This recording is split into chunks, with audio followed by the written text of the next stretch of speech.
Some of you, I think, may remember that Mary Brown has been with us in the past. That's her.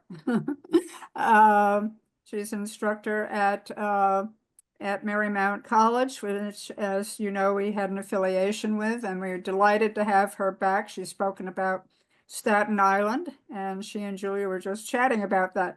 But today, of course, it's about Ellis Island before the classic era. So we're going to turn it over to Mary, who said that she really welcomes comments and stories about our family's experiences. So we'll get into that soon too. Mary, feel free to tell us more about your background, what you've been doing, and obviously about Ellis Island. We thank you very much for being here today. All yours. Hi, thanks, Judy. I'm Mary Brown. I'm in this square over here. Here I am. Um, and I'm going to share my screen in just a second so we can get started. I've given a couple of talks for this delightful audience. Really looking forward to working with you again on this particular topic. I came to this audience because I work at Marymount Manhattan College, with which the Center for Learning and Living has had a long association. And I have given talks on various topics because I work at the archives at Marymount Manhattan College. So we've been able to draw some material from that archive. I also work at the archive at the Center for Migration Studies in New York, and we've been able to draw some material from that archive, and that's what I'm going to do today. And I'll start by sharing the screen right now. And everybody should see something that says Ellis Island after the classic period. And we were Got it. debating. You got it. Okay, and we were debating what color that was. Okay, and the reason I called it that is that when I tell people that I work at the Center for Migration Studies and that I take care of several collections at an archive. When you get records, they usually come by collection. That is, somebody, some individual, or some organization collected a batch of papers or photographs or perhaps pamphlets and booklets, but they have a group of things, and you keep that group of things together as a group. Unlike a library where, you get books from Simon and Schuster and you get books from different publishers, and then you put the books on the shelves and you mix up those different publishers and you organize the books by subject. We keep everything by who gave it to us, even though they may all be the same subject. When I tell people I do this, they often tell me, oh, their relatives came through Ellis Island, and they have this sort of mental picture of their relatives looking like this. They look like their relatives are, first of all, their relatives are in black and white. Their relatives are in black and white. Their relatives are from the 19th century. Their relatives are wearing old-timey clothes and carrying bundles, and their relatives' records are all handwritten.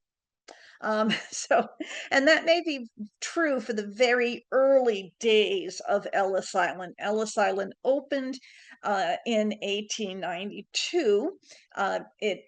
It followed upon an earlier efforts to kind of keep track of who was coming in through New York Harbor at another place called Castle Garden, which is on the tip of Manhattan. It's where you pick up the tickets for Ellis Island nowadays. It's not at all a functional, it's just a kind of a big round place nowadays. But the anyway, that's their picture of it. And that was true, like I say, from about 1892 to about 1921. That was what Ellis Island was like. People showed up, they sat in a great big area until their ship's name was called, and then the whole ship full of people were sort of gathered together.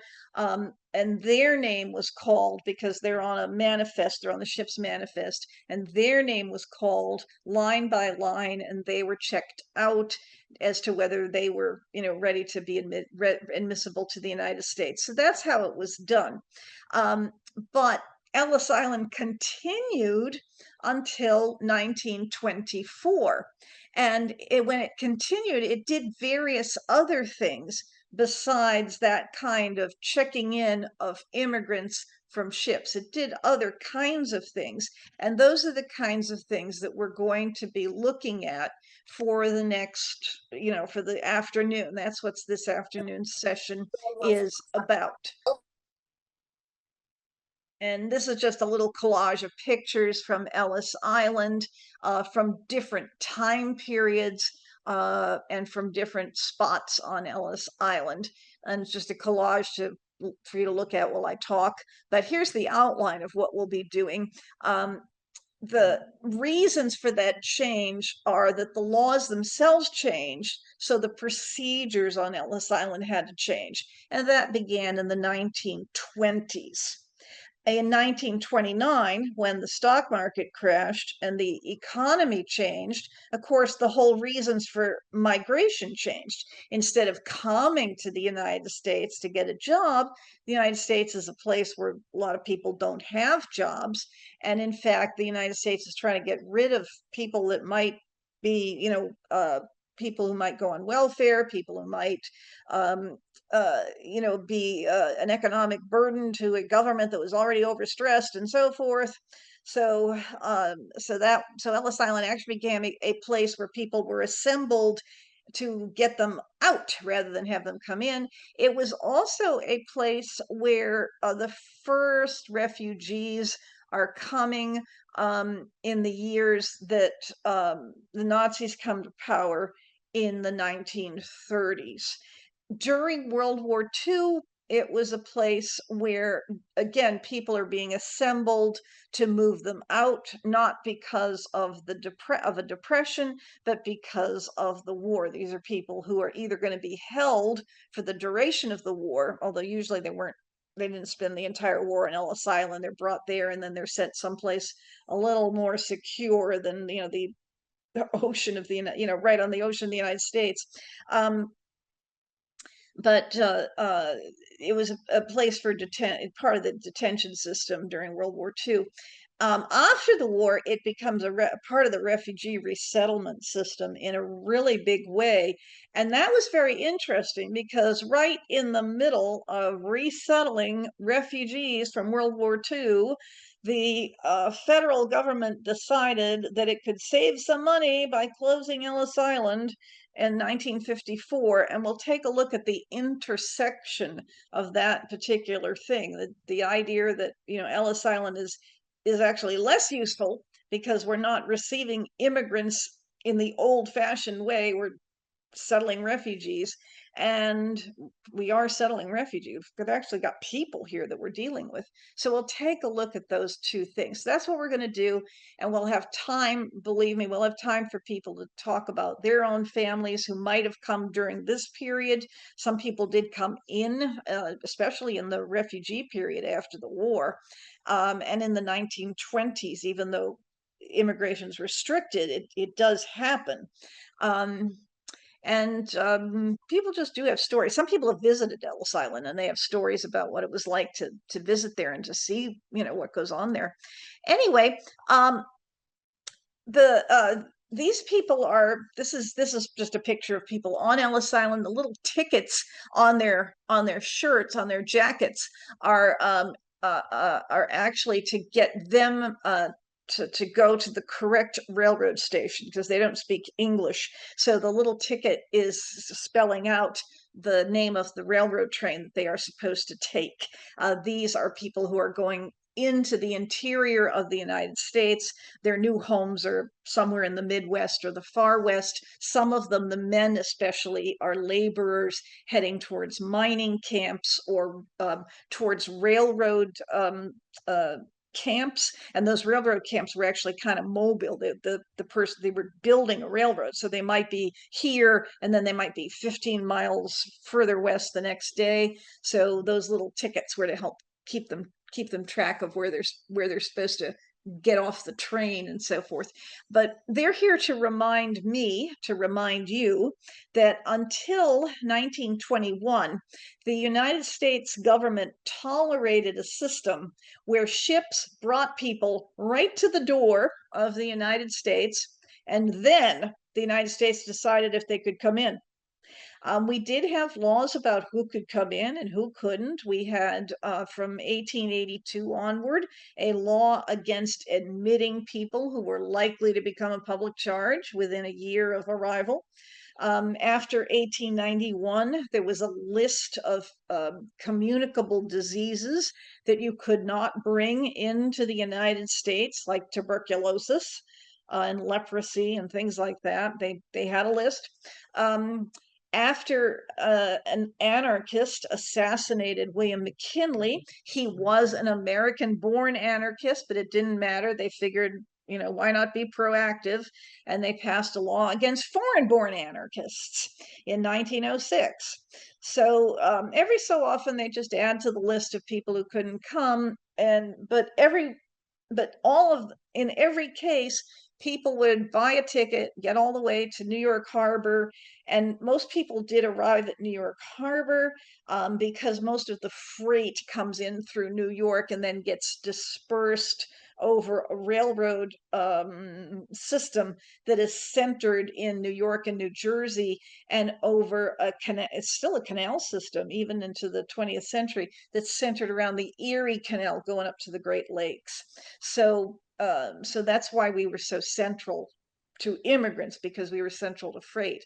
But in any case, they'd arrive here, and the government wouldn't ask anything until they got here, and then they'd find out whether they should be here or not.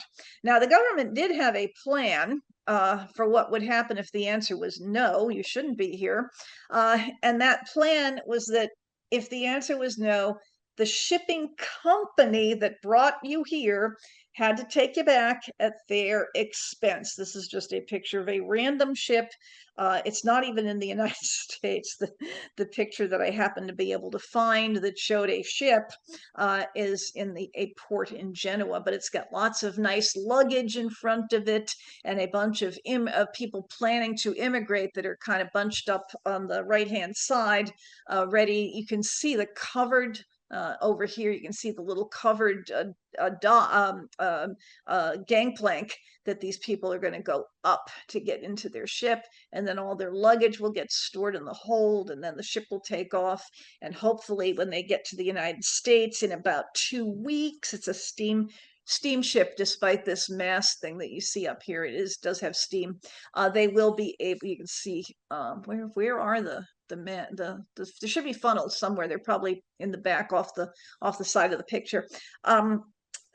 Hopefully when they get to the United States in about 2 weeks, everyone will be okay. And most people were okay. There were about 12 million people who came through Ellis Island in the years that it was operative, and only about 1% of them, that would be about 120,000 if you're doing the math, only about 120,000 of them were not admitted to the United States, and never admitted. Some of them were delayed. That is, they had to spend time in Ellis Island's hospital because they had a communicable disease, but it was curable, like measles, something that the physicians knew would be something of a few weeks duration, not a long-term disease.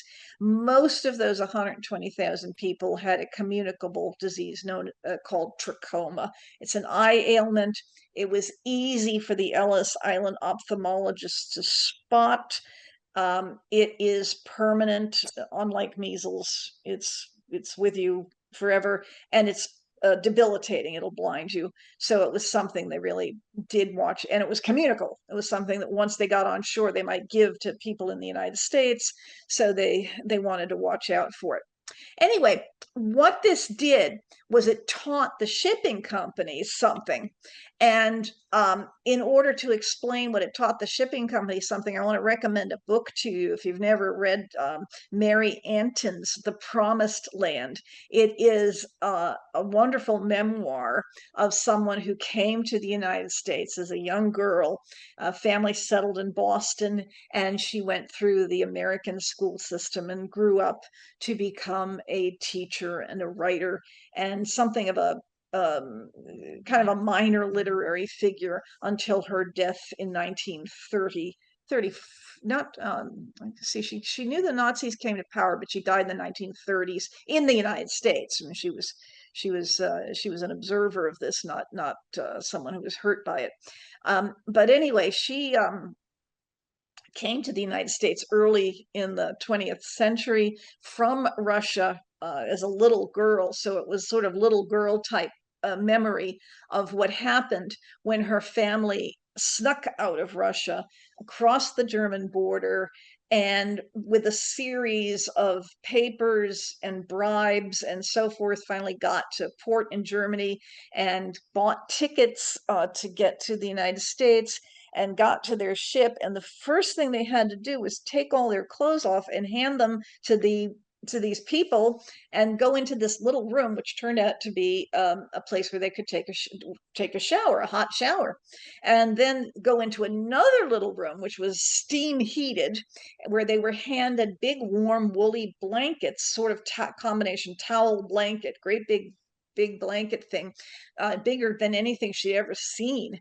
And they had to dry off in their blanket towel and then sit there wrapped up in it and wait until their clothes came back, because their clothes were being steam cleaned. They were being washed in very, very hot water and dried in a steam.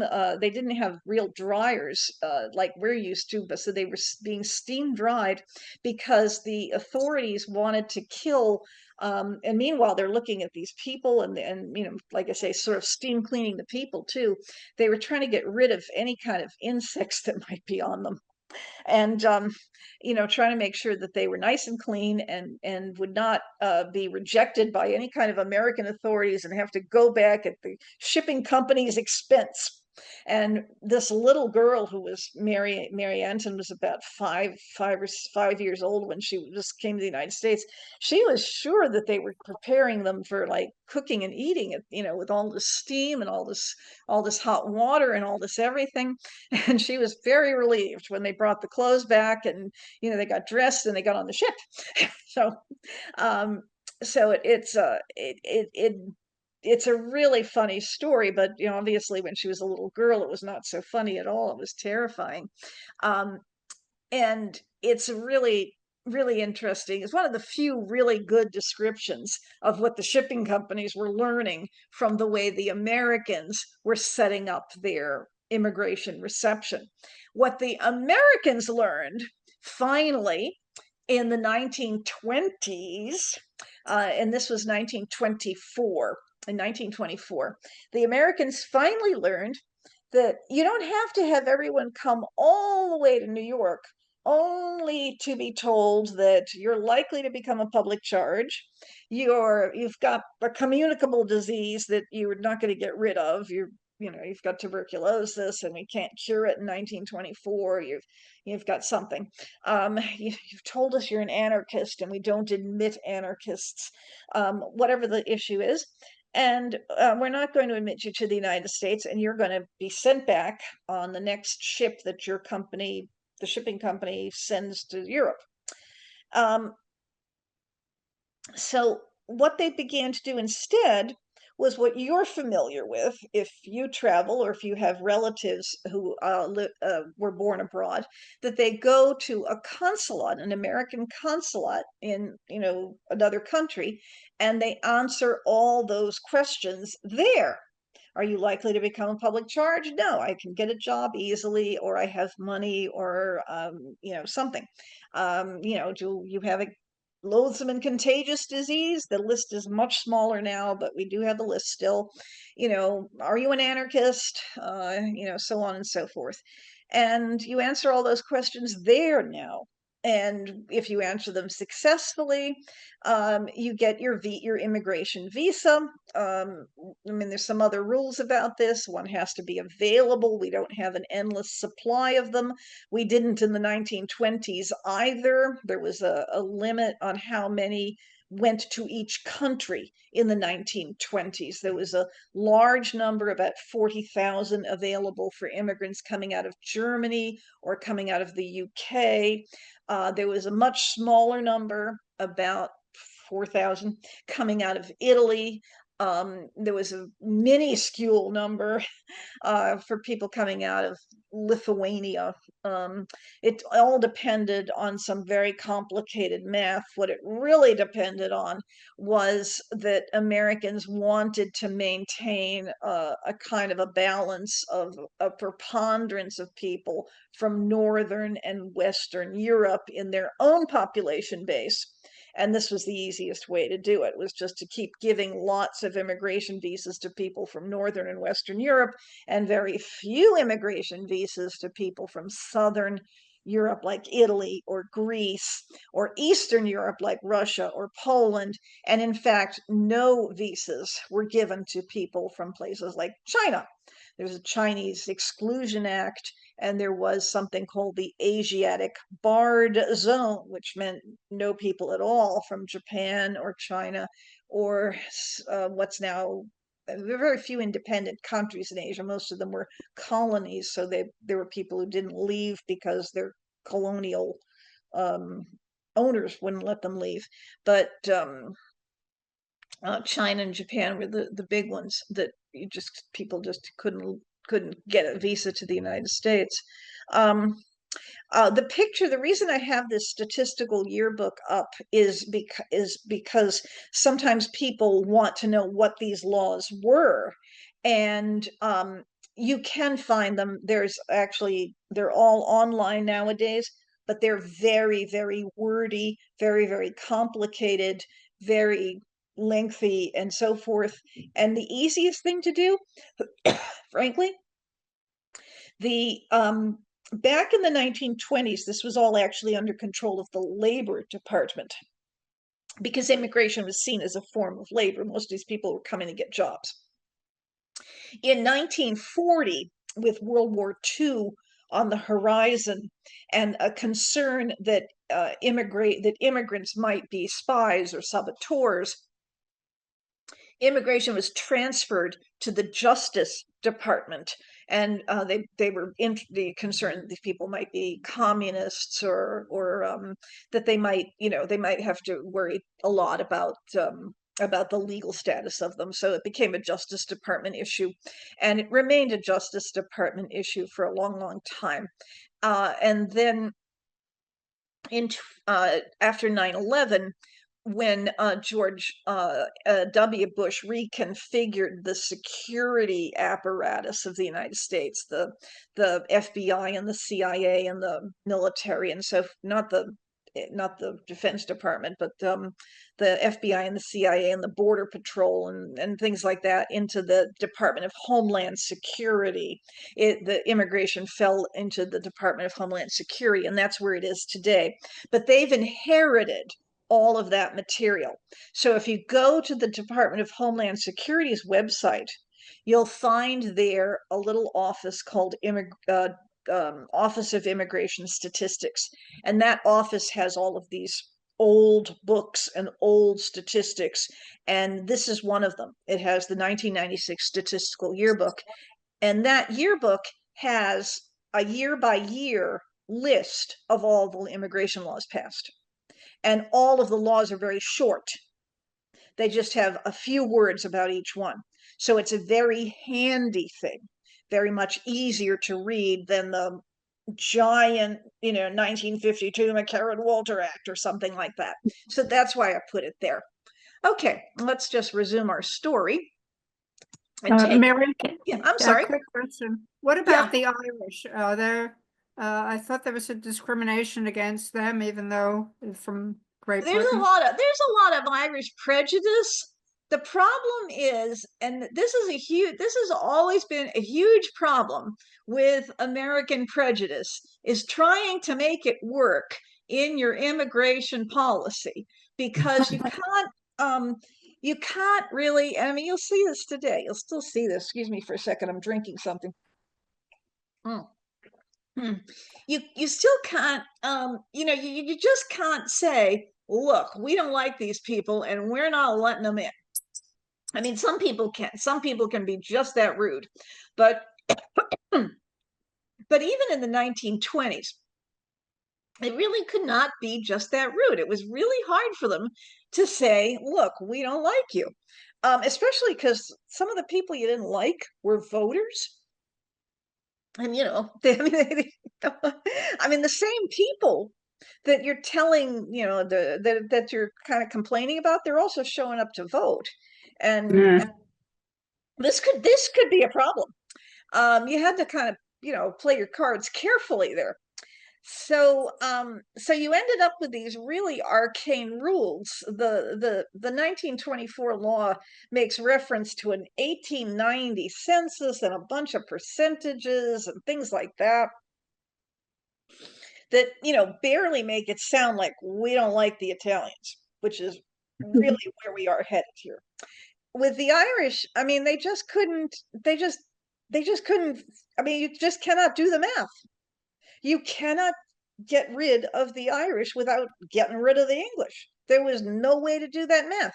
Not at that point. Much of a good chunk of part of Ireland was still part of the UK. I mean, part of Ireland is Erie. It's an independent country, so it does get its own set of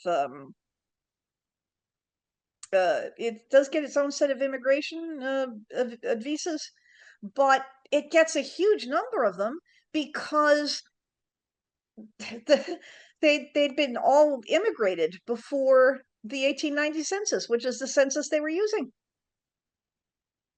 Whereas the Italians had not. The Italians really start coming about 1890, and so it's if you use 1890 as like the cutoff, there's not so many Italians here before then. It's easy to say, oh, you don't get so many visas. It's easy to discriminate against Southern and Eastern Europeans because there aren't so many of them before 1890. But it was really hard for to do any kind of math, to do anything that would eliminate the Irish. It's the same thing. People kept trying to figure out a way to not have Jewish people come.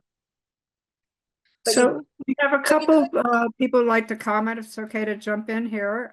Yeah, I want to just finish that line. You couldn't, because we just, again, you just couldn't you couldn't draw up a law that would work that way. We already had an amendment about Congress making the law regarding the religion, and we just kept running into that law every time. So there you go. Anyway, comments. Yes, comments. Go ahead.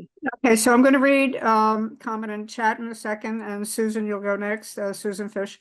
So Joan Fabio, so you can guess nationality, I think here, writes, my grandparents came through Ellis Island in the 20s, but my mother, who came in 1931, did not have to go through Ellis Island. So she asks, is that because children could come in without going through Ellis Islands if the parents were here already? The short answer is really, what did your mother come in on? If she came on a second class ticket, she probably got off the boat, and her father or parents would be able to pick her up right at the dock. She would have been examined on the boat itself, especially if she was not a grown-up person. Right. My grandparents did pick her up at the dock, and I just wondered why she never had to go through Ellis Island. Was she a little girl at the time? She was about 13 or 14. Yeah, she probably was simply examined on the ship, both because she was a young person, and because that was, again, she would have gone to a consulate in Italy, gone to an American consulate in Italy, and filled out her form and gotten her visa to come here from Italy, the way you do now. If you were going to visit Italy, you would go to an Italian consulate here and get everything ready and get your Italian visa here. I don't know if Judy assumed something. No, my parents did, my mother's side did not come from Italy, and they came from an island called Martinique, which is under French jurisdiction. Oh, Right. yeah. And It's I the don't know same if, rules will apply. Mhm. oh, you mean they would have had a consulate there? Yeah, sure. The United Oh, States, yeah, okay. yeah, you know what consulates are. They are how the United States conducts business around the world. An embassy is how we conduct diplomacy. A consulate is how we conduct business. So we have many, many consulates in many, many parts of the world. Yes. Mhm. Thank Okay. you. Okay, let's go to Susan Fish. Come on in, Okay. Susan. Okay, Mary, thank you very much. I just wanted to interject something in terms of the 1924. um, The law then was a restriction, or a quota system was established. And the Yes. quota system was definitely anti-Eastern Europe right at the time that the Holocaust was going on. And there was a tremendous political backlash to that, because you needed to have an affidavit and you needed to have somebody sponsor you. And so people were, because of the quota system, it was very difficult to get, to get in, because it particularly left out so many Eastern European Jews. And so the quota system was something that was going on in this country politically, which history has shown might have been a form of anti-Semitism, the way they set up the system.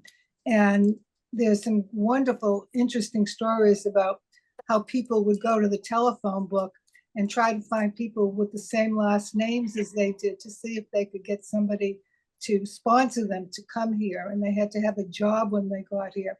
So it was that quota system, I think, was very controversial at the time. Oh, yeah, yeah. It So was I a, just wanted to put that up. And it yeah. really cut down on the number of people that might have been able to be saved Mhm. during the Holocaust. Yeah, again, there's when you say affidavit, there's two things going on here for everybody's sake.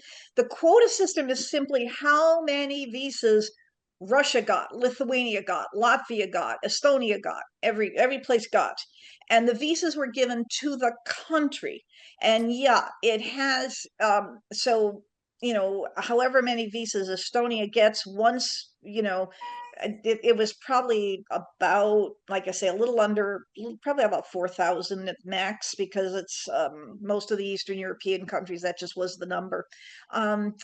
Once that number's gone, if you're Estonian 4001, you got to wait till next year for the next 4,000 visas to be released. They were released on a monthly basis. They weren't like in January, all 4,000 weren't released. It was more like in January, 1/12 of them were released, and then in February, another 12, just so the State Department didn't do all its work in January, or the people, at the the people working abroad for the United States in Estonia didn't do all their work in January and then no work the rest of the year. And they try to spread it out a little bit. But so that's the number, that's sheer number of visas. So that's it. You might be lucky and get a visa. You might be Estonian number 4001. And it does fall heavily on the Jewish population, because the Jewish population is in Eastern Europe. So yeah, it's a really unlucky combination of place. The other problem, the affidavit problem, is the bit about the public charge. There's a law, it dates from 1882. It's still on the books. You cannot, we don't admit people who look like they're going to, just fall apart as soon as they get here. We need people who look like, they're going to be able to work, or who, like they're small children, but their parents will take care of them. Handicapped people, their families will take care of them. That's where the affidavit comes in. Yeah, but I'm sorry to interject, because of the Depression also, they weren't that eager to get people who did want jobs. So you had to come here to show that you were not going to be dependent Exactly. upon, Yeah, that's why you So- needed, your family might say, oh, it doesn't matter if he doesn't have a job, I will take care of him. That's where the affidavit came in. And that was extraordinarily difficult. Yeah. So that's where the affidavit comes in as part of that that part. So it's like two separate things. Yeah, you got to get an affidavit because of the likelihood of, And not uh, take anybody's job away yeah, from and them, yeah. yeah, and then you also had to have like be lucky and not be that 4,001st, person on the list kind of situation. So, Mary, I have a question. yeah, You sure. said they would ask people if they were anarchists and they would believe the answer, or was some, Yes. that, Well, I know um, George and he's really an anarchist. How did they handle that? I mean, if I were an anarchist, I would say, no, not me, not me. I mean, the most famous person I know is Carlo Tresca, who came to the United States after that law was passed and got in. And I mean, everyone must have known, but here he was, and he was here until his death by assassination, by the way, in 1943. Um, so I honestly don't have much insight into how some of these laws get administered. I have a little more insight into they became increasingly picky about communism. At first, there actually wasn't they weren't picky about communism. That didn't occur to them because there was no, Bolshevik revolution doesn't happen until 1917. So they weren't really picky about that one for a while, and then they become like, no, we don't want that either. And after 1940, and this again is kind of an interesting confluence of events, because it's after 1940, I think it's the Smith Act, that the Smith Act doesn't allow communists into the country. I think it's that. But at the same time, the Soviets are becoming a more likely ally against the Nazis. They're not an ally yet because Pearl Harbor hasn't happened yet, et cetera, et cetera. But that constellation is starting to form, and it's going to be interesting. So about the about the middle of the 20th century, the concern for not admitting communists into the country becomes really a very big deal, and it's something they check, through the start checking, once the Bolshevik Revolution happens, and start checking, after the Smith Act, there's an actual like no communists. And then it's something they check with refugees after the war. Cannot have been a communist. And it was something that held up the admission of refugees. I So have yeah. another the people in the photos you show us look very well dressed. And I'm wondering, did they bring other clothes with them? Did they wear what looks like really nice outfits, but they wore them every single day? Do you Well, know? these people in front of you, Yeah, and the these previous one you showed also, I mean, they look pretty well. these people, some of those clothes are the gift of the American people. The people Ah, who are right in front of you are refugees from World War II. That picture happens to be a picture of a ship from right after World War II. The little you can see again people wearing little tags on their coats, and I don't know if you can see clearly enough that the little tags have lettering on them. What those little tags are is actually the name of the helping agency that's supposed to take care of these people. And again, some of them, I think everybody would have been familiar with the Western alphabet by the time we're on this ship, just because we've been in a refugee camp and they use the Western alphabet. But some of them were Jewish and Russian Jewish and would have used a Cyrillic alphabet or would have spoken Yiddish, and wouldn't have used a Western alphabet much. And so this would be their big chance to see a Western alphabet. Anyway, so they have to look for these letters because that's the agency that's going to help you. HIAS, HIAS, Hebrew Immigrant Aid Society. That's the agency that's going to help you. You people, CWS, Church World Service, they're going to help you. You people, NCWC, National Catholic Welfare Conference, they're going to help you. There's a UTAS, Travelers Aid Society, they're going to help you. So, everybody had a different agency that was going to help them. They had to, when they got off the ship, they were supposed to match themselves to their agency.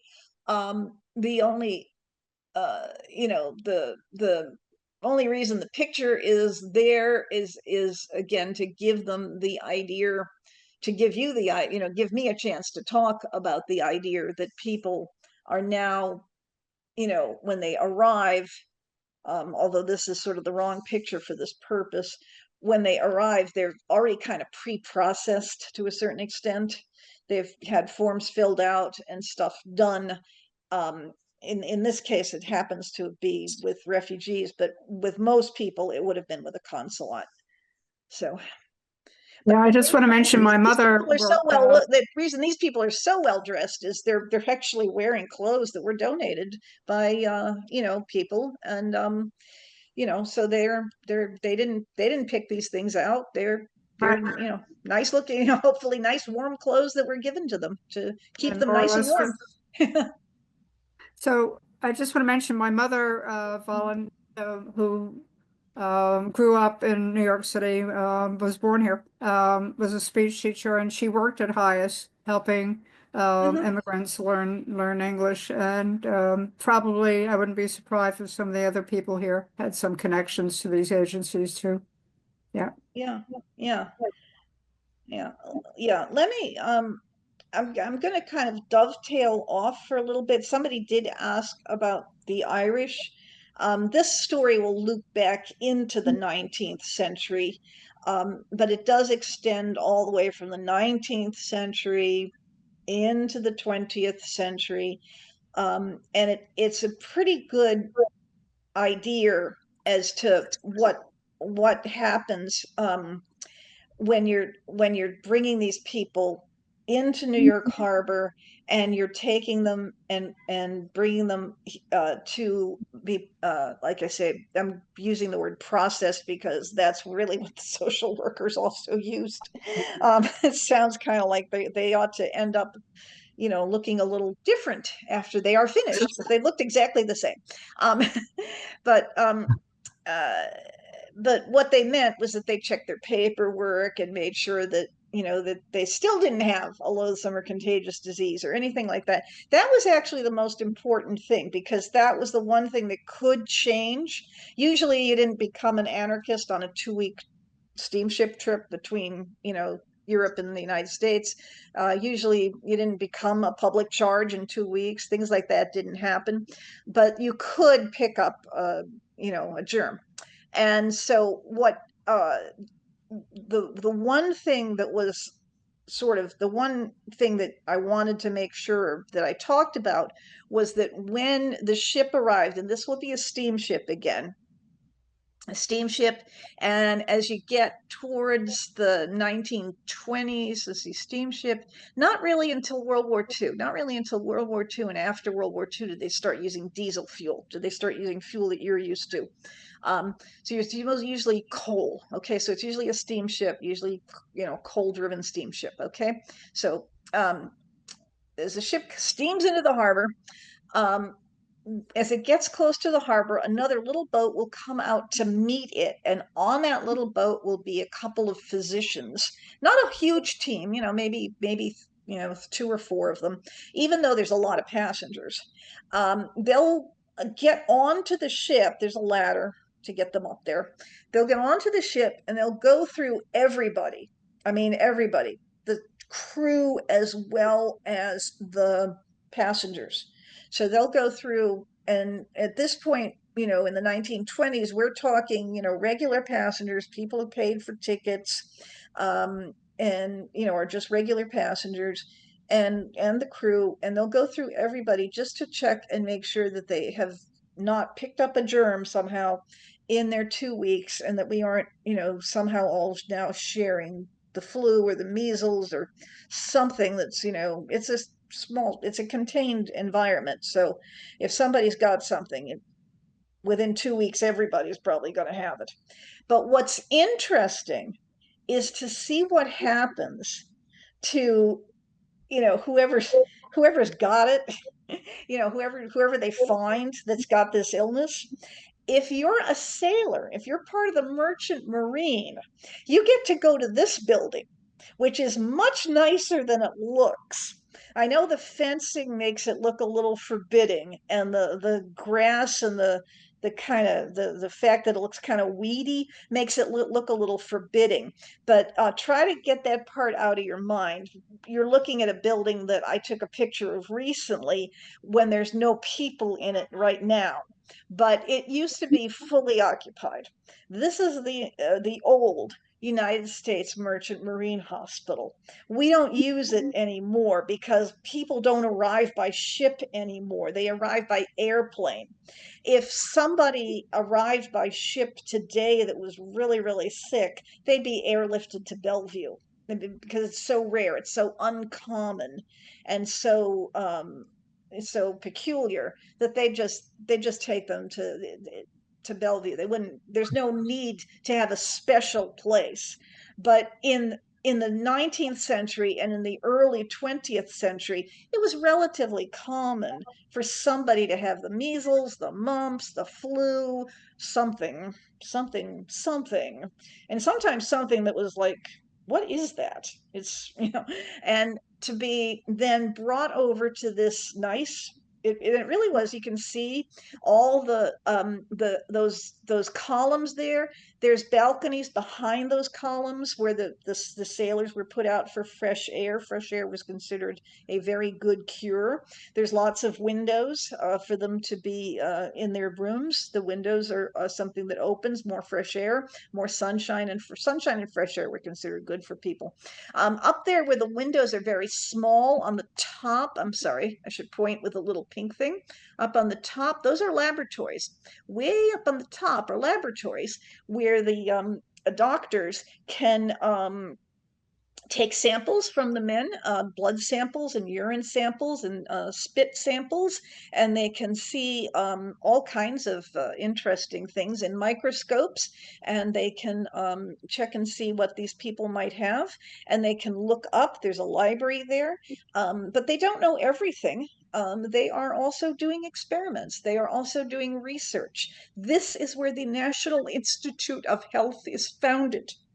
This is where medical research begins, in studying these people and in trying to figure out what might be wrong and in what we can do to make them feel better.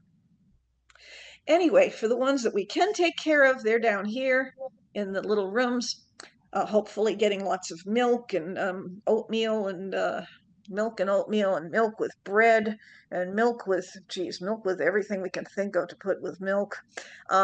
And hopefully they will feel better. With the immigrant and if they don't feel better, I'm sorry. Sometimes they don't feel better. Sometimes they pass away. Sometimes that happens, and we have a cemetery for them. They purchased the U.S. Public Health Service purchased land on Staten Island. That's where that building is. They purchased land on Staten Island in a cemetery called Ocean View Cemetery. It's sort of in the back of Ocean View Cemetery, where Ocean View Cemetery backs up against, if you went behind these trees, you'd see a Jewish cemetery. So it's sort of between those two cemeteries. And as you can see, there's lots of little graves here. And as you can see, someone has mowed the lawn and keeps things down to from having nature turn this into a jungle of some sort. What you can't see, because this picture happened to be taken at the wrong time of the year, but on patriotic holidays, someone comes by with flags, because this is the American Merchant Marine, so these people do get flags. Anyway, this is, what is this one? Oh, this is the Ellis Island Hospital. So on the other side, on the immigrant side, they went to a hospital also. It looks I'm sorry, that's not me. That sound is somebody else's uh, ambulance. Hopefully they'll pick up those people soon and take care of them. The But this is the Ellis Island Hospital. It again looks a little dreary right now because took the pictures recently. You know, when in long the patients are long gone, and they take people on tours around it, and they haven't fixed it up so that it's, you know, like the museum part of Ellis Island where lots and lots of tourists go and where there's all kinds of exhibits planned and stuff. Here you go around with a tour guide leading you around and showing you the different pieces. But it is sturdily built, and it's got, you know, lots of big spaces. And it was intended for kind of the middle range of ailments. People did have babies on Ellis Island. People did arrive expecting babies and needing to like be held until they had them because they were just going to have them much too soon. No point in leaving. Just have the baby and then leave, for heaven's sakes. People did arrive, especially children, with mumps, measles, chickenpox, rubella, something. And the biggest problem with all of those things, because the doctors did know that, you know, the child will feel better. It needs rest, it needs hydration, it needs certain kinds of nutrition. It, you know, it needs maybe aspirin after about, well, all the time of Ellis Island, they knew about aspirin. Aspirin comes in about the same time that Ellis Island does, so they knew about aspirin and its fever breaking ability. So, you know, they understood all that stuff. Um, so they the real problem was communicating with the child and communicating with the parents because they often didn't speak English and also might not have had the background in the idea of isolation. They themselves would not have isolated somebody who was ill. They would have kept them at home. But here, you know, as soon as they realized they had a child with a contagious disease, the child was whisked off to the other side of Ellis Island and put in a communicable disease hospital with basically in the room with other people with that same disease. So all the smallpox ones were together and all the chickenpox ones were together and all the mumps ones were together and so forth. And the parents were like, what happened to my child? Where did you take it? Is it coming back? You know, what did you do to it? And the authorities would try to explain both, you know, just where your child even was and what the concept was, and in English. And that's where, again, the social work agencies were very helpful because they could step in and speak the right language and try to explain that, you know, things, it's okay, your child will be back. But the other real problem was they wouldn't let the parents see the child at all. I mean, it wasn't even like you could go look in the window because from the Ellis Island point of view, you parents don't need to be here. They're free to they're clear to go to they're clear to get off the ship and go into the rest of the United States. They've been admitted to the United States. They do not have a communicable disease. They're clear to go to the United States. You know, and in fact, you know, this whole thing is costing the American government some money here, and the American government doesn't want to spend any more money on the parents. Parents, please go somewhere. So it was really very frustrating from the family's point of view. And the helping agencies were a great deal of help, sort of taking care of the parents while they waited for their kids to get better. So so taking care of those two sort of different populations, the Merchant Marine getting all that like special little hospital, special little care, and the Ellis Island where it was a little confusing as to like what we were doing with people. Um, that was that's what I wanted to kind of emphasize.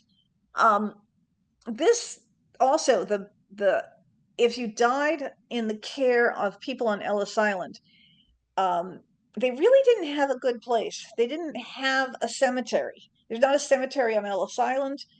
In the very early years, there wasn't. The first time they really had to deal with it was during the Irish potato famine, when they just got overwhelmed because so many people were arriving in very bad shape. And these two markers are both on Staten Island, where there are two essentially unmarked graves for people who died. They arrived sick, they were brought to quarantine, and they died before anyone could figure out even who they were, and they were buried, without any kind of being able to figure out who they were, in two different locations, couple of miles apart, maybe about 5 miles apart. So there was no real like cemetery plan for Ellis Island. And the quarantine hospital itself got burnt down by the local Staten Islanders because they realized after a while quarantine means these people have contagious diseases and we might get them. So when they rebuilt the quarantine, they put it on a smaller island that's out off of Staten Island, and the people were cremated and remained there. So that was it. There was no real good burial plan. In the 1920s, in the 1920s, when Ellis Island was much more of like I said, when they moved the quarantine off, all the hospital is on Ellis Island is a kind of a temporary quarantine for people who have mumps or measles or chicken pox, something that they'll get over very quickly. Nothing that's like they're going to die from this every single time. What they usually did then, the reason for being on Ellis Island was legal. Something was wrong with your papers. Like Judy had said, you told them you were an anarchist, and like, yeah, no one's an anarchist. No one says they're an anarchist. Or you told them something, or you've come in with like I don't know, you've come in with the 5,001st visa, and there's really only 5,000 visas. Something has gone wrong. Something has gone wrong legally. Or you're a minor. That was a very common one. You're underage, and we don't have minors that are unescorted, that don't have grown-ups with them. So we've got to check something out. And there was a huge amount of places to stay on Ellis Island because it was set up to serve about 12,000 people a day. It was big enough that you could have like 12,000 people a day go through it. So they had they had a dormitory, and you can see the beds are stacked like one on top of the other. And the dormitory had two rooms. One was for men and one was for women and children. And women and children was both the single women and the mothers with the kids. They had a dining room. There's the dining room. There's the waiter. There's the waiters. There's the waiters and the cooks over there. There's the dining room. The cuisine was kind of American boarding house, with an emphasis on soup and stew. No, we did not try to have like ethnic eating night. Just like, no, it was always like the soup and stew, stuff like that. There were hearing rooms for the different, like I said, if you were waiting to hear if like I said, we didn't admit unescorted minors, but you say you're over 18. Can you prove that? Where's your birth certificate? We say that we don't admit unescorted minors. This person is your aunt. Oh, okay, fine. Now you can go.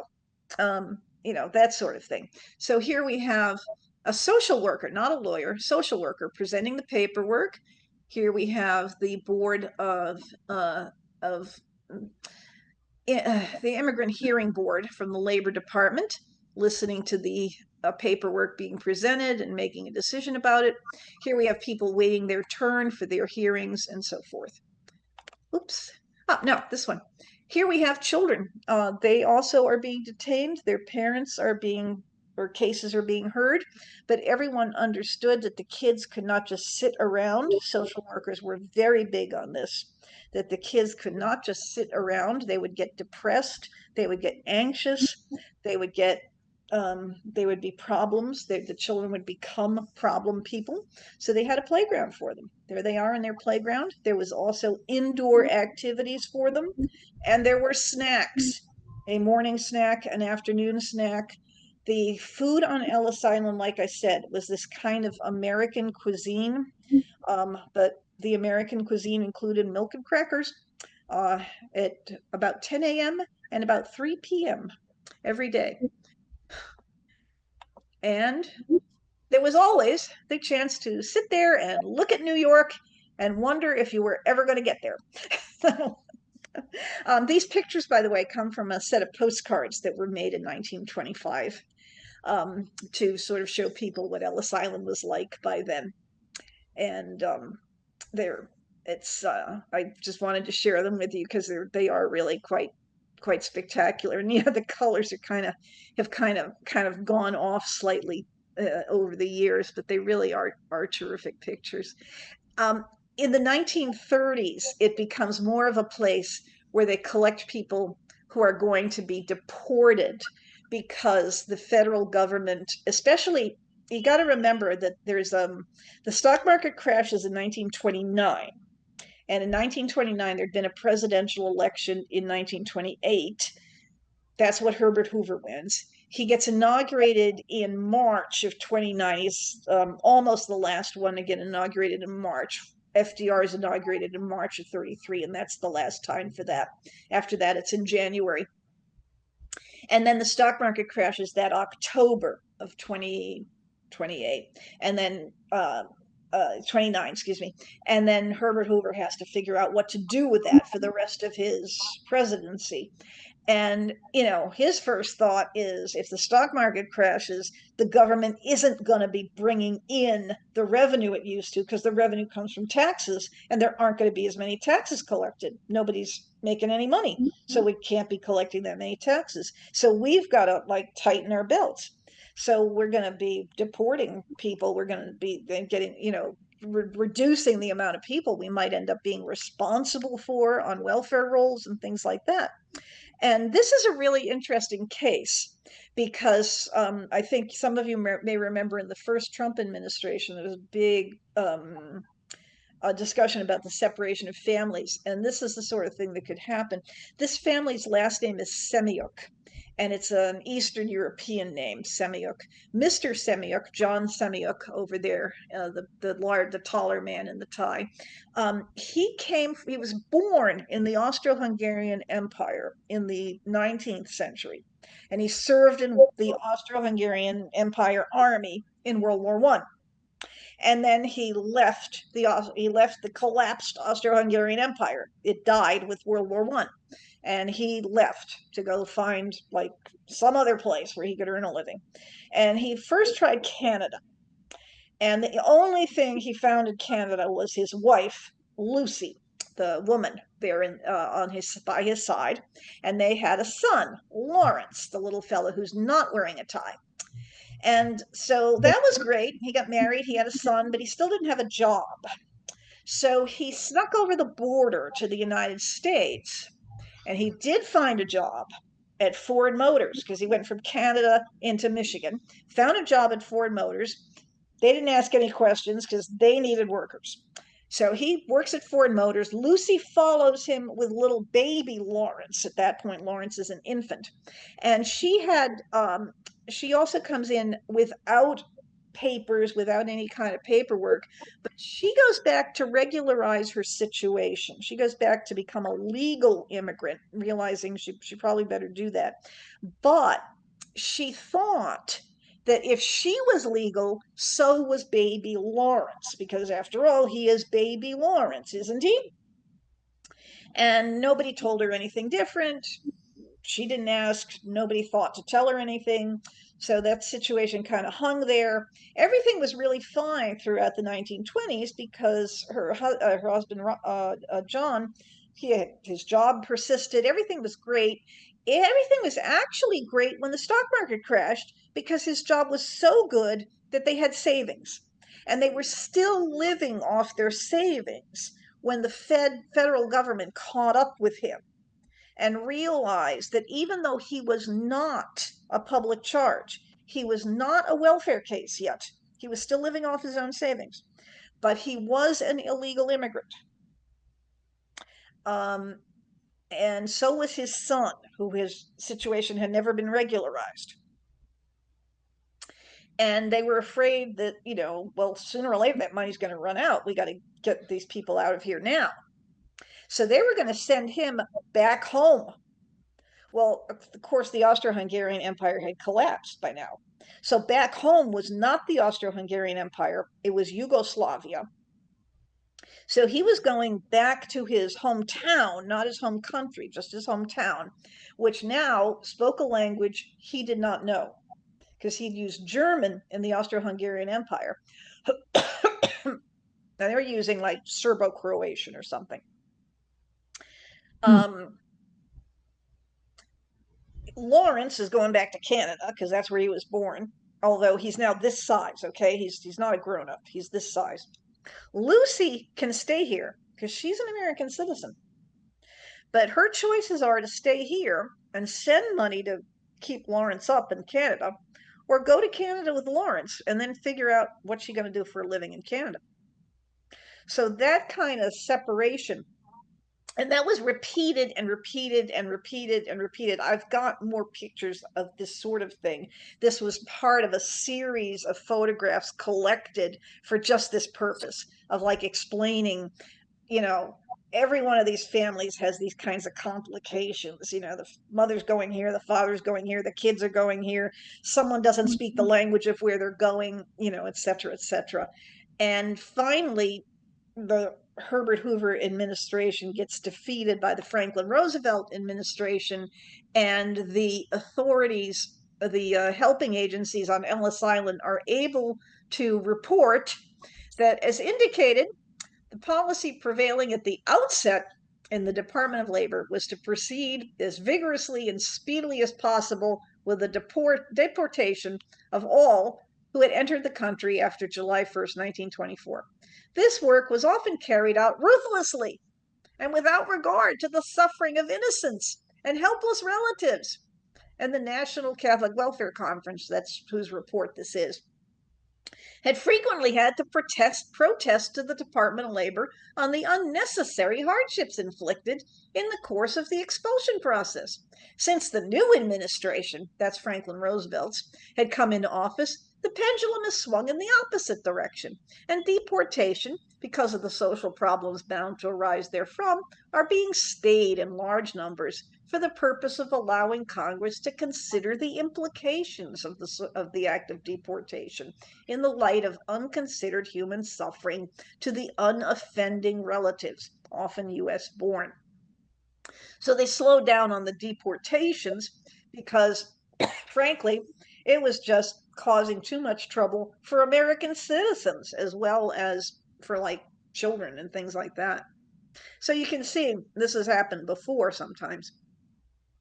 At the same time that the Depression was creating this new role for Ellis Island as kind of a collector of these people who might have to be deported, might have to stay here until we could figure out whether they would be deported. Something else was happening, and that was the rise of Nazism in Germany.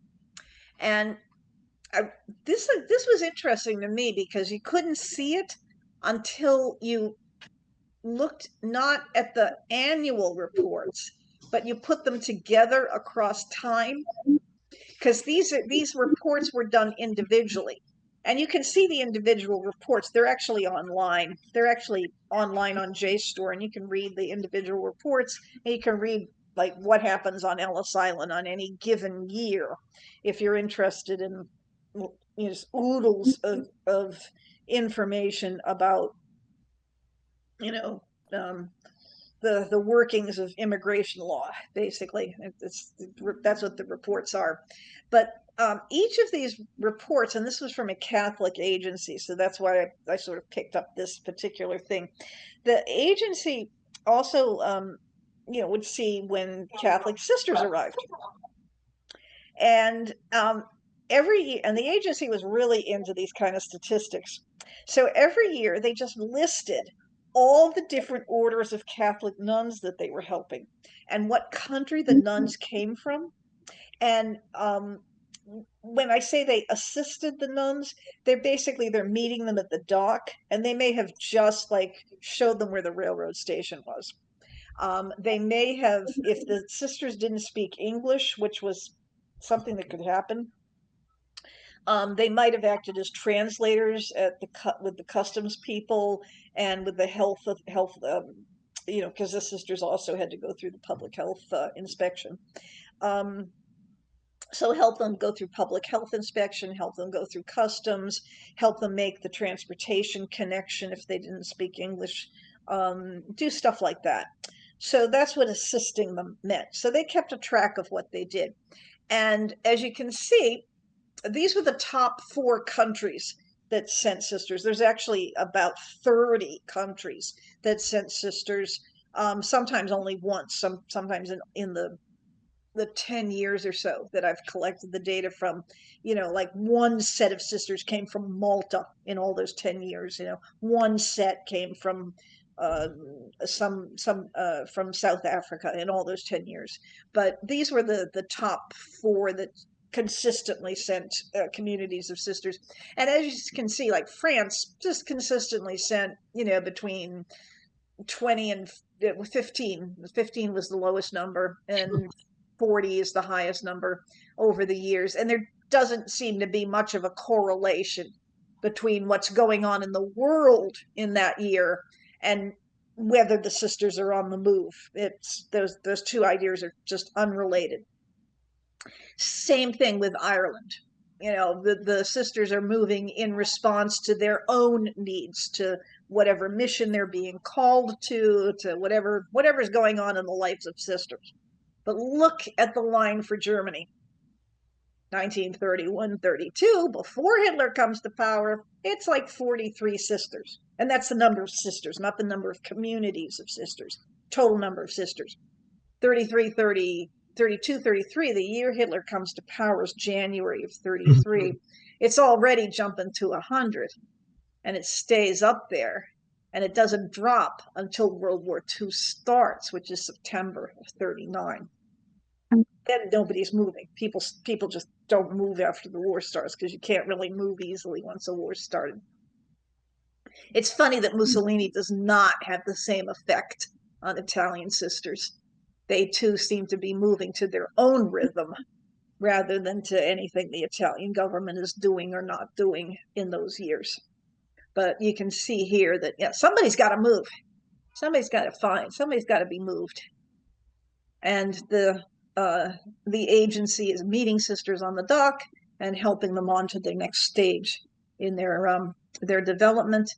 They were also meeting other refugees. I have a variety of papers in the archive that I work with, but I'll just show you this one because some of you may recognize the name of the person who signed this letter, Father John Ostreicher. Father Ostreicher was the author of the Vatican II document Nostra Aetate, the Vatican II document on the relationship between the Catholic Church and other faiths. It's most famous for setting up a kind of modern relationship between the Catholic Church and the Jewish faith. Father Ostreicher himself was a convert from Judaism, which was one of the reasons he's in New York in February of 1941. He'd left France in 1940. He'd left Austria a few years before that, when the Anschluss happened, when the Nazis came to Austria. He had escaped from Austria, and when the Nazis invaded France, he'd escaped from France. He was already a convert, and he was already a clergyman, and he was already a theologian, and already working on Christian Jewish questions. And as you can see, already pretty good at speaking English in his little letter. And already, one of the reasons I kind of enjoy this letter I had someone doing some research on Father Ostreicher, and when he saw that I had a file and asked for it, he said, "Oh, goody, I'm going to learn something about the origins of Nostra Aetate. I'm going to learn something about the background of Father Ostreicher's thinking on Jewish-Christian relations." Oh, no, no, you're not. That file is full of letters like this, just basically, here I am, a little refugee, wondering if you can help my fellow refugees. That's who the Stossels and the Hausers are. And asking for the address of Lady Armstrong was also part of needing some help. Lady Armstrong was in charge of a group called the Ladies of Charity, and it's basically some more refugee care operation. Anyway, so there you go. I'm sorry, I cannot see. I thought I had a time thing down here. Well, it's 4:01. We can go a few minutes over. We'd love to have you finish what you want to show us. Oh, I will show you what I think is a fascinating picture. See all these people? They are from a German ship. It's called the Columbus, and it was in U.S. waters in December of 1940, when World War II was on between Germany and European powers, but before the United States had joined the war. So we're neutral. There's a German ship in our waters, but we sort of don't care because we are neutral. We are not at war with this ship yet.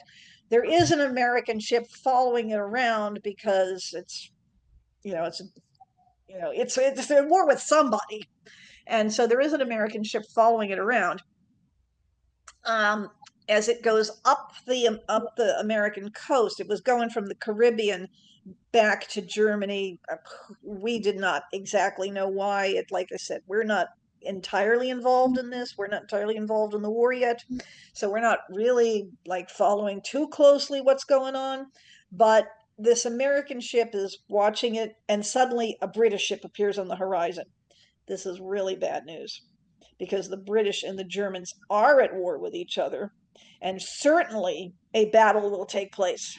Certainly the German ship and the American and the British ship will fight each other, and maybe one of the ships will sink, maybe something will happen. The American ship is going to starts backing off because it doesn't want to get caught in the crossfire. It doesn't want to get hurt itself or sink or anything like that. And then, much to its surprise, the German ship starts to sink all by itself. The Germans have made a decision. They do not want to wait for the British ship to sink it, because if the British ship sinks the German ship, they'll capture all the Germans on board, and they'll become prisoners of war. But if the Germans just sink their own ship, they'll just sort of fall into the water. That's not necessarily a good thing. You don't really want to fall into the water. This is December, by the way. It's really cold. But they're taking their chances that the American ship will pick them up because it's close by.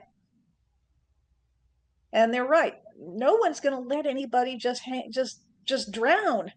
The American ship comes, picks everybody up. They are not prisoners of war.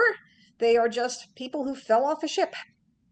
And the Americans take them into New York, which is nearby, where they are now people who fell off a ship. So what are we going to do with them? Well, we're just going to put them on Ellis Island because it's a nice big place where we can keep them until we tell the German government to please take them back, because we're not going to keep them. And since it is December, you can tell. You see the Christmas stuff back there? See the Christmas tree? Right. Yeah, they're having their Christmas service. This here is their priest. His name was Peter Herzog. He came from Fordham University. He's bilingual, spoke German and English. He was a graduate student. And when he heard that these people were stuck on Ellis Island for Christmas, he said, "Well, I'll come and do a Christmas mass for them." Came down and heard their confessions on Christmas Eve, so they could get communion on Christmas Day. And this person here, that's Thomas Mulholland. He was the director of the agency that worked on Ellis Island for them. So on Christmas Day, they all showed up to make sure that these people Nazis though they were, this is, after all, the National Socialist Navy, so to speak, were there for their Christmas mass, which they are here to attend. And then a few days later, the German embassy collected them and sent them all back home to, go back to work on another fixed ship and go back to work. Sooner or later, though, the Americans will join the war. But for the time being, that was the way neutral ships were treated. So going into the war, this was a place of detention for people that, like I said, they couldn't figure out exactly what to do with them. So after the war itself, when the war is over, it was part of a much larger system of taking care of refugees that extended all up and down the harbor. They don't go to Ellis Island again unless they need like a TB screening or, some kind of something like that. So Ellis Island isn't a central part of it, which was really interesting because it was what gave the federal government the idea that they somehow didn't really need Ellis Island. But Ellis Island turned out to be kind of an important sort of backstop to the whole system because it was where people got TB screenings. It was where people went when there was something wrong with their paperwork. It was where people went. There was one of the things that happened in the early years of taking care of refugees after World War II. Most of these people are adults, but as time goes on, they start dealing with international adoptions. And although most of those people also don't necessarily have to go to Ellis Island, again, it's there as a backstop. It's there if something goes wrong. It's there if someone has to be checked over for health reasons or held on to until someone shows up to pick them up. But its role as a kind of backstop was what gave, because by the time you get to 1952, after World War II, you're into the Eisenhower administration. And it's what gave the Eisenhower administration the idea that somehow they didn't really need Ellis Island. It was just the backstop and that they could afford to sell the place, which is what they did in 1950, or to close the place down, which is what they did in 1954. They were planning to sell it, but they never could find a buyer for the place, partly because was costing them $900,000 a year to run, and that piece of information was very well advertised. So it was difficult to find a buyer, and in fact, the thing stayed in federal hands and remained in federal hands, and the feds finally came around to the idea that it really should be the museum that it is today. So it ended up staying in federal hands until it found its new use, remembering what it used to be, remembering it as the immigration station. So let me sort of stop there. Let me thank you for so much patience. I'm sure people have things they want to tell me, mostly that I talk too much. Think you were great. And, we did have an outing several years ago for the school where we went to Ellis Island, and it was really fascinating. And, you passed the Statue of Liberty. Yeah, Did very meaningful. People really choked up. Can I just ask, did anyone ever get to go before it became a museum? Because in 1976, there was this argument, and again, part of the business of can the federal government unload Ellis Island somewhere? And one of the places they thought they'd unload it was the state of New Jersey. And a guy named Peter Sammartino got involved at that point and said, we got to do something about Ellis Island. And he was the leader in having the feds offer tours of the place. And this was before it was actually a museum. The Park Service would like take people around, and it was not really like open to the public yet. It was still not really prepared yet. You'd have to follow the guard, the park guy around, because it was like they hadn't even like cleared all the underbrush yet. Did anybody go to Ellis Island back then? Like, I think it would be from like 76 to about 86 or so, and then they closed Yeah, it to make the I museum. don't see anybody saying, yeah. I did. I was really lucky. Because when I went, then I went again and again and again. It was marvelous. Someone's got their hand up.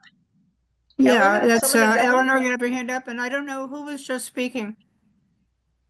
I don't know. Okay, Eleanor, you can unmute, please. And then Rita. Okay.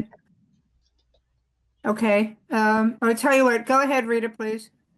I just want to thank you very much. This was fascinating.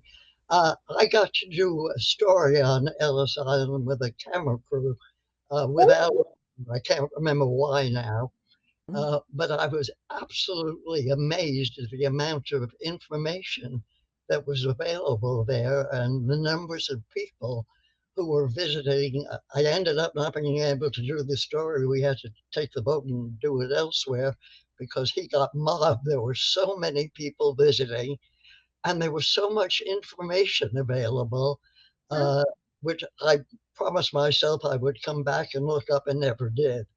But I urge anybody whose children or grandchildren are interested in doing something that's really fun to do is to visit Ellis Island. And thank you so much for this. Yeah, you can make a day trip of this. This is a day trip. They have a little place to eat. You can buy food there or you can bring food there. We Oh, actually approached it from the Staten Island side. Yeah.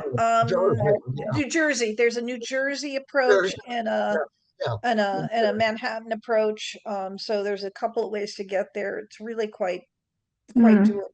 And it's all flat. It's all flat. It's very accessible. If you get tired, you can sit in the Great Hall for as long as you like. My father did this in his old age.